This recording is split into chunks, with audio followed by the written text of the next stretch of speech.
Hello everyone, I am Priya Gupta. You are welcome to my channel Student of Law.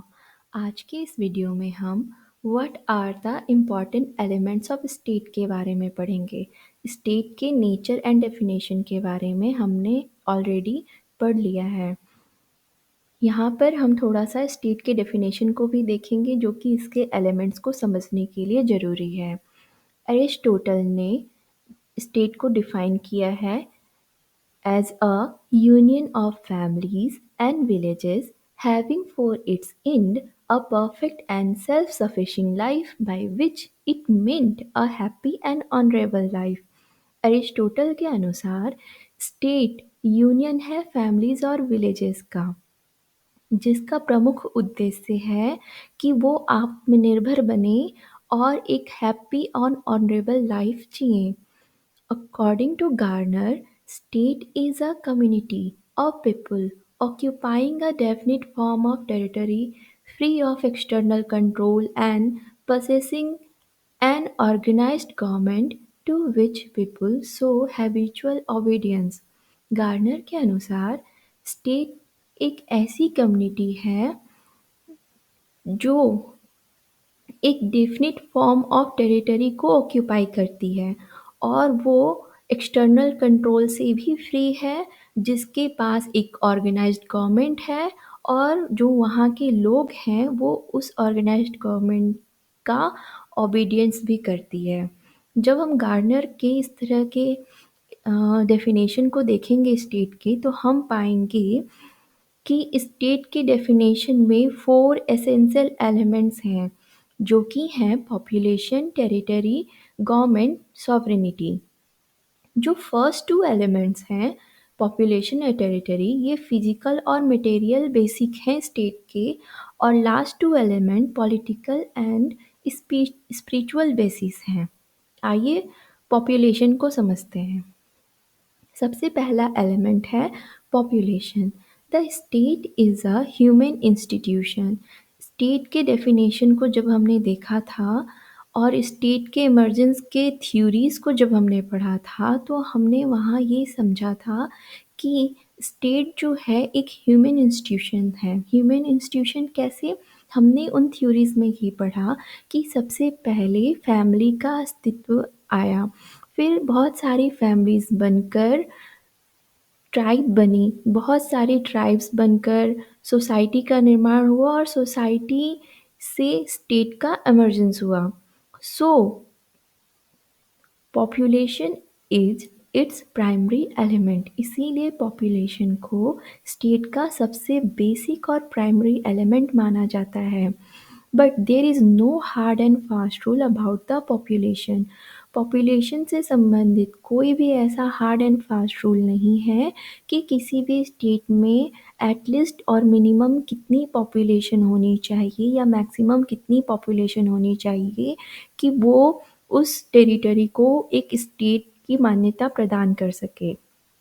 The ancient Greek philosophers like Plato and Aristotle favored a small population. प्लेटो और Aristotle जैसे जो philosopher हैं उन्होंने small population को favoured किया है। According to Plato an ideal state should have a population of 5040। Plato के अनुसार एक आइडियल स्टेट का पॉपुलेशन जो है अराउंड 5000 के लगभग होना चाहिए। एरिस्टोटल कहते हैं Aristotle let down a general principle that the population of a state should be large enough to make it sufficient and small enough to make good governance possible। Aristotle ने एक general principle दिया है population को लेकर। उनका कहना है कि पॉपुलेशन इतनी भी छोटी या इतनी भी बड़ी नहीं होनी चाहिए जो कि गुड गवर्नेंस करने में मुश्किल पैदा करे। It must be remembered that both of them were thinking in terms of small city state।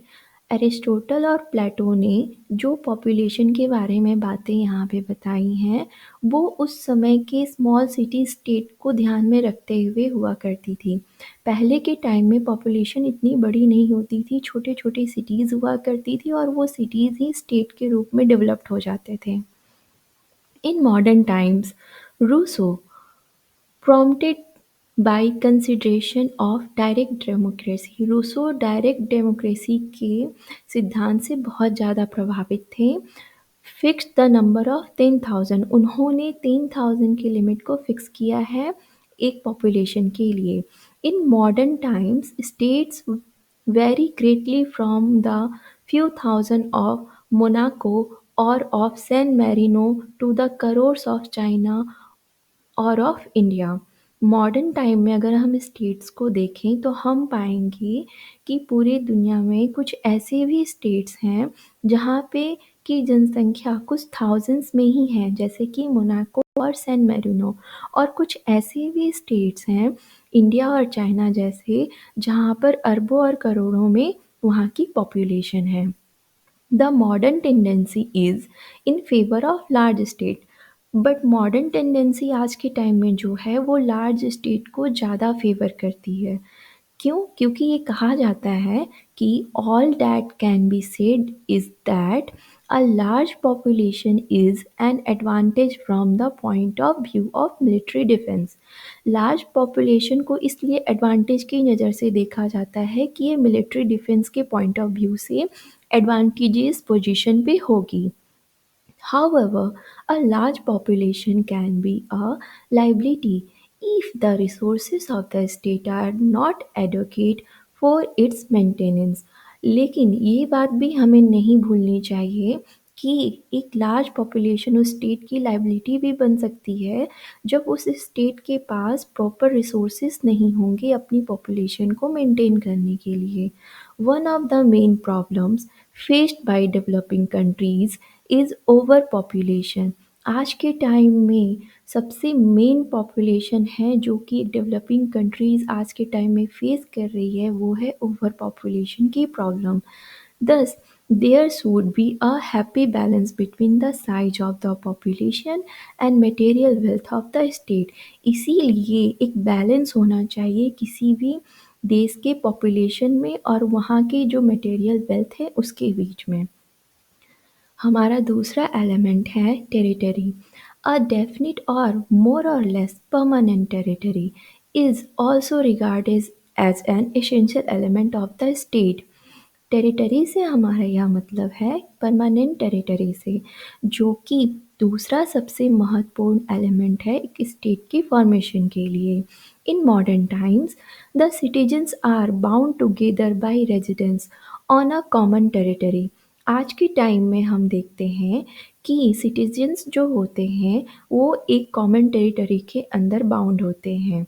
जैसे इंडिया की टेरिटरी के अंदर जो भी लोग पैदा होते हैं उनको इंडियंस कहा जाता है, इसीलिए वो बाउंड है इंडियन सिटीजनशिप से। टेरिटरी से मतलब हमारा सिर्फ लैंड से ही नहीं होता, टेरिटरी के अंतर्गत land, water and air space भी सम्मिलित होते हैं।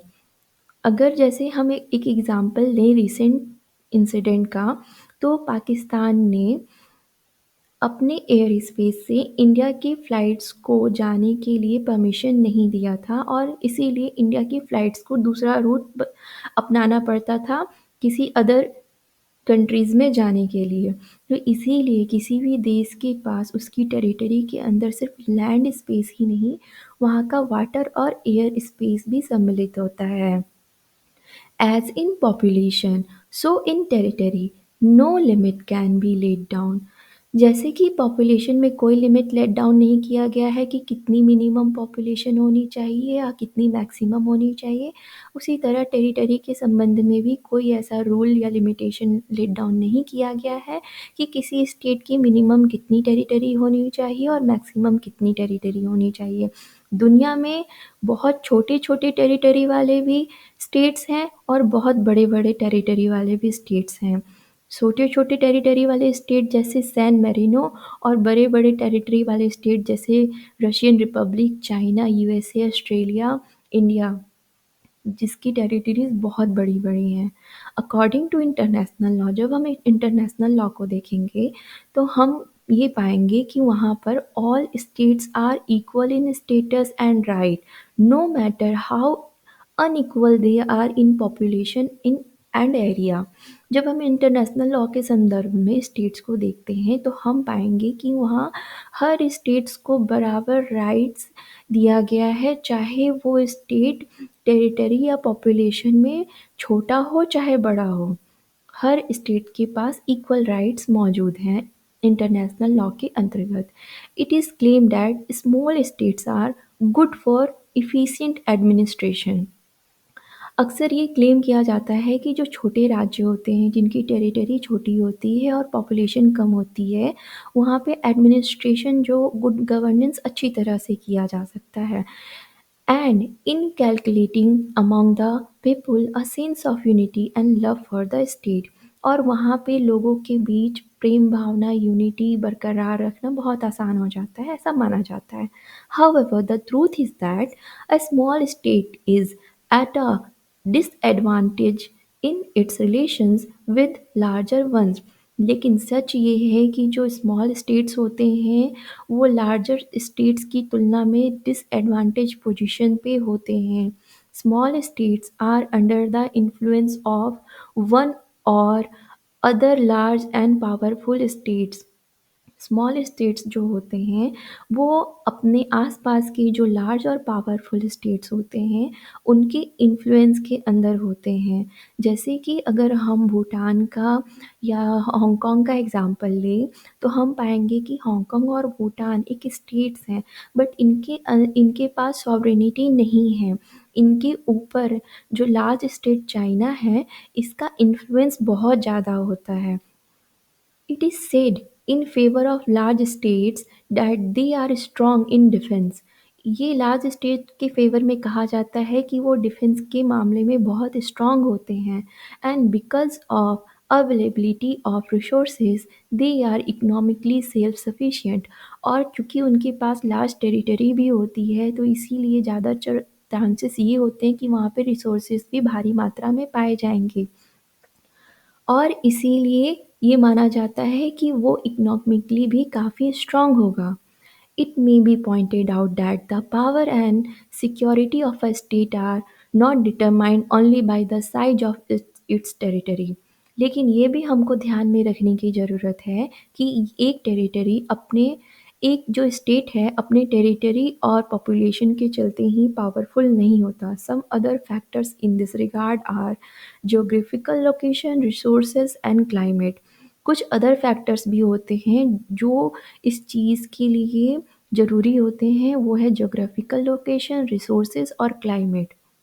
इसके लिए जब हम अम, अफ़गानिस्तान का एग्ज़ाम्पल लें तो बहुत अच्छा होगा।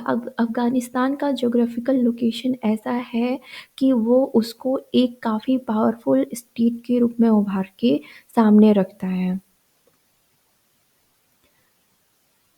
क्योंकि उसके थ्रू एशिया की कनेक्टिविटी बहुत बढ़ जाती है।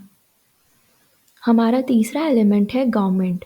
People occupying a definite territory can not form a state unless they are politically organised, unless they possess a government. जो पीपल होते हैं उनके पास भले ही एक टेरिटरी हो, लेकिन जब तक उनके पास एक ऑर्गेनाइज्ड गवर्नमेंट नहीं होती वो स्टेट का फॉर्मेशन नहीं कर सकते।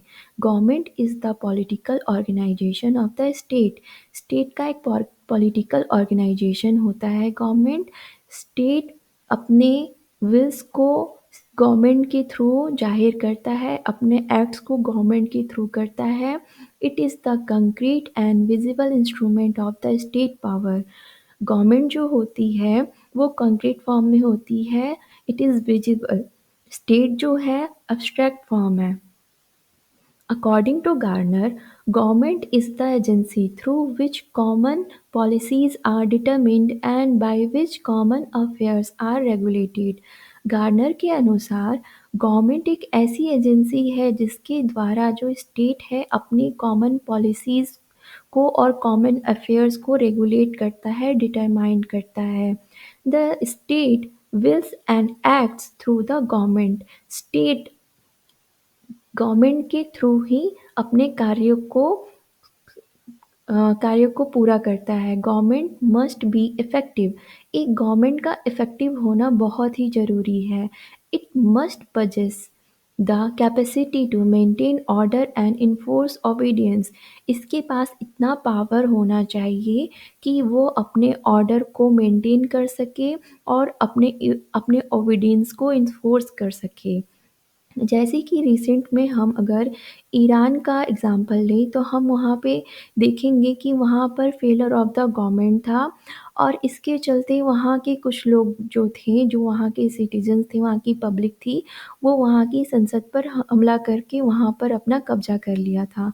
Without a government there would be lawlessness. Government के बिना वहाँ उस सोसाइटी में लॉलेसनेस आ जाएगी, अनार्की आ जाएगी, unlimitedly the state will be dissolved और लास्ट में ऐसा होगा कि स्टेट का अस्तित्व ही खत्म हो जाएगा।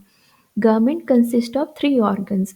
गवर्नमेंट के थ्री ऑर्गन्स होते हैं, legislature, executive and judiciary. Legislature का काम है लॉ बनाना, एग्जीक्यूटिव का काम है उन लॉज और पॉलिसीज़ को इन्फोर्स करना, जुडिशरी का काम है केसेस को एडजुडिकेट करना और डिस्प्यूट का रेजुलेशन करना। There are different kinds of government in different states. हम जब दूसरे स्टेट्स को देखेंगे तो हम पाएंगे वहाँ पर डिफरेंट काइंड्स ऑफ गवर्नमेंट हैं, जैसे कि monarchy, democracy, dictatorship. In forms of government के बारे में हम अपने अगले वीडियो में डिटेल से पढ़ेंगे। Most of developed states are democracies. जब हम बहुत सारे डेवलप्ड स्टेट्स को देखेंगे तब हम पाएंगे कि वो डेमोक्रेसी फॉर्म ऑफ गवर्नमेंट है। Many developing countries including India have democratic governments. बहुत सारी डेवलपिंग कंट्रीज, इंडिया इंडिया के साथ साथ बहुत सारी अदर डेवलपिंग कंट्रीज भी डेमोक्रेटिक फॉर्म ऑफ गवर्नमेंट हैं। Whatever may be the form of government, one thing is clear that there can be no state without government। Government का कोई भी फॉर्म हो, बट एक चीज़ क्लियर है कि गवर्नमेंट के बिना स्टेट का फॉर्मेशन नहीं हो सकता। हमारा सबसे चौथा एलिमेंट है, इम्पॉर्टेंट एलिमेंट है, sovereignty। By far the most important characteristic of the state is its sovereignty। It is the characteristic which distinguishes the state from other association। sovereignty बहुत important element है स्टेट का। ये वो एक ऐसा element है जिसके थ्रू स्टेट को अदर फॉर्म ऑफ एसोसिएशंस जो हैं उससे डिस्टिंग्विश किया जा सकता है।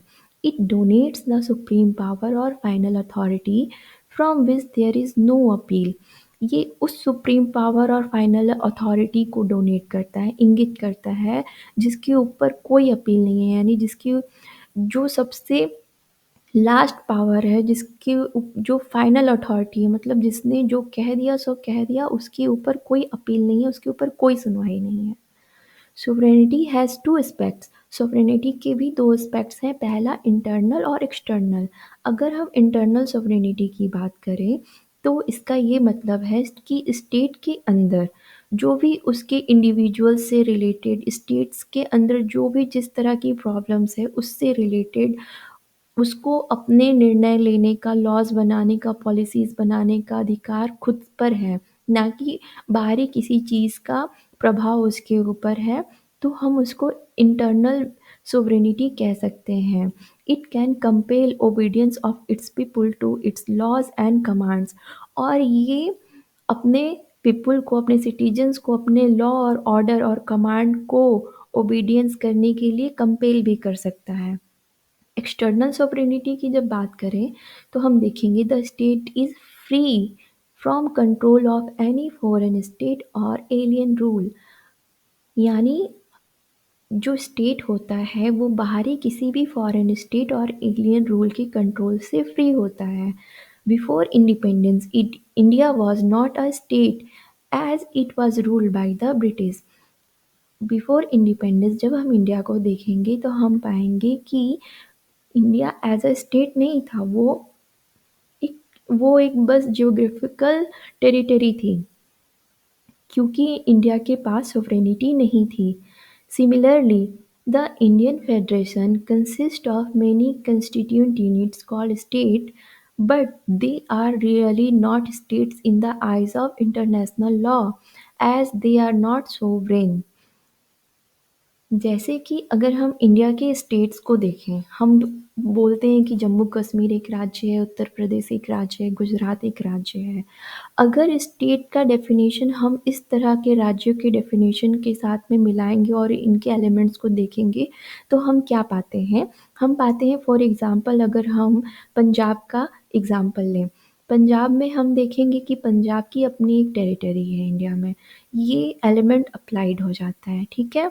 दूसरा, फिर हम पॉपुलेशन का एलिमेंट अप्लाई करते हैं तो हम देखते हैं कि पंजाब की अपनी पॉपुलेशन भी है, ये भी दूसरा एलिमेंट अप्लाइड हो जाता है। तीसरा एलिमेंट जब हम अप्लाई करते हैं जो कि गवर्नमेंट का है, तो हम देखेंगे कि पंजाब में अपनी एक स्टेट गवर्नमेंट है, ये तीसरा एलिमेंट भी अप्लाइड हो जाता है।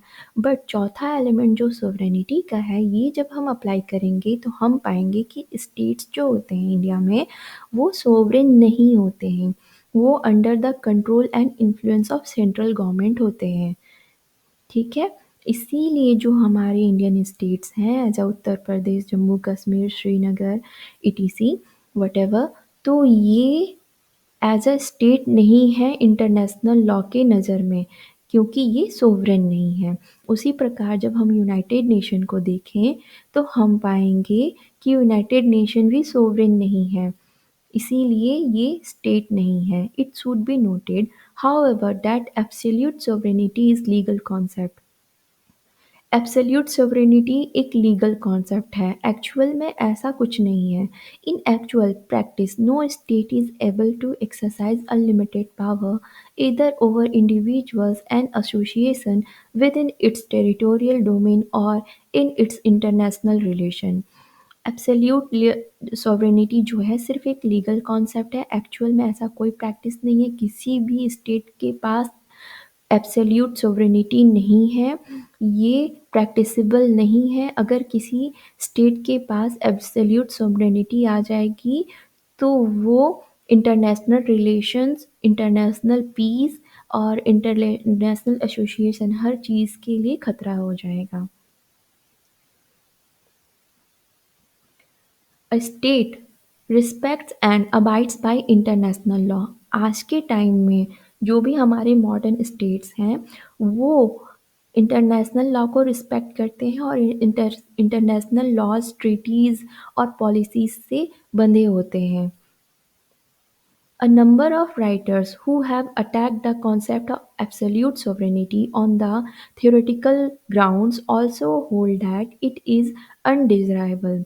जो भी बहुत सारे राइटर्स जो कि एब्सोल्यूट सोवरेनिटी के कॉन्सेप्ट को थ्योरेटिकल ग्राउंड पर चैलेंज करते हैं और कहते हैं कि ये अनडिज़राइबल है, इसका इसके बारे में हम विचार नहीं कर सकते, ये एक ऐसी चीज़ है जिसका रियलिटी से कुछ लेना देना नहीं है। एच जे लास्की का इसी संबंध में कहना है कि Riga regards it as incompatible with the interest of unity and world peace। जो सोवरेनिटी है, एब्सोल्यूट सोवरेनिटी की बात की जा रही है यहाँ पे, कि एब्सोल्यूट सोवरेनिटी का जो कॉन्सेप्ट है, ये ह्यूमनिटी और वर्ल्ड पीस के इंटरेस्ट के हिसाब से बहुत खतरनाक है, उसके लिए ये सही नहीं है। और हमारा आज के टाइम में सबसे मॉडर्न और इम्पॉर्टेंट पांचवा इम्पॉर्टेंट एलिमेंट है स्टेट के फॉर्मेशन में, तो वो है इंटरनेशनल रिकॉग्निशन। बहुत सारी किताबों में हम सिर्फ 4 एलिमेंट्स के बारे में पढ़ते हैं, बट पांचवा एलिमेंट जो इंटरनेशनल रिकॉग्निशन का है, ये भी बहुत इम्पॉर्टेंट है आज के टाइम में स्टेट के फॉर्मेशन के लिए। In modern times relations among nations have grown and many international organizations and institutions have come into being। आज के टाइम में एक देश का दूसरे देश के साथ या एक राज्य का दूसरे राज्यों के साथ संबंध काफ़ी बढ़ता जा रहा है, इंटरनेशनल ऑर्गेनाइजेशन, इंस्टीट्यूशन बनते जा रहे हैं। Therefore, some scholars have argued that international recognition be an essential element of state। इसीलिए कुछ स्कॉलर्स का मानना है कि इंटरनेशनल रिकॉग्निशन जो है एक इसेंशियल एलिमेंट है स्टेट के फॉर्मेशन के लिए। The recognition of the sovereign states of a new state by other state is called international recognition। International recognition से हमारा क्या तात्पर्य है कि एक सोवरेन स्टेट के द्वारा सोवरेन स्टेटस प्रदान करना दूसरे सोवरेन स्टेट को, उसको हम इंटरनेशनल रिकॉग्निशन कहेंगे। According to famous jurist Oppenheim, a state is and becomes an international person by recognition only and exclusively. एक स्टेट तभी एक सोवरेन स्टेट बन सकता है जब वो इंटरनेशनली रिकॉग्नाइज्ड हो।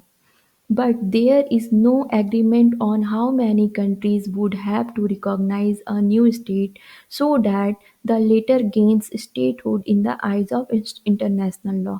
But अभी तक ऐसी कोई लिमिट या एक्सप्लेनेशन नहीं दिया गया है, बताया गया है कि कितने स्टेट्स के द्वारा एक सोवरेन स्टेट्स को रिकॉग्निशन दी जाएगी, कि माना जाएगा कि वो एक सोवरेन स्टेट है और उसको एक सोवरेन स्टेट की मान्यता प्रदान की जाएगी।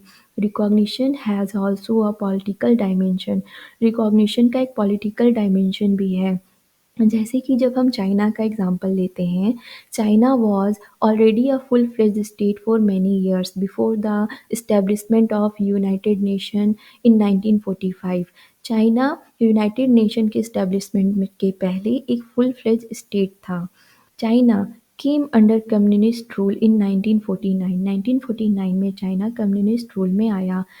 Communist China was not recognised by the US for cold war.